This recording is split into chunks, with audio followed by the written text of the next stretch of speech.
Welcome to our guide on how to hide accounts from search suggestions on Twitter while using your PC. Let's walk through the steps together. Here 1. Start by opening Twitter on your PC. 2. Navigate to your Twitter homepage and locate the search bar. 3. Enter the name of the account you wish to hide from search suggestions. 4.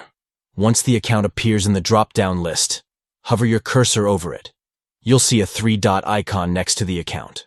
5. Click on the 3-dot icon and select Hide to remove the account from the search suggestions. By following these simple steps, you can easily manage your search suggestions on Twitter by hiding specific accounts from appearing in the drop-down list. Thank you for tuning in. We hope this guide has been helpful in showing you how to customize your search suggestions on Twitter using your PC.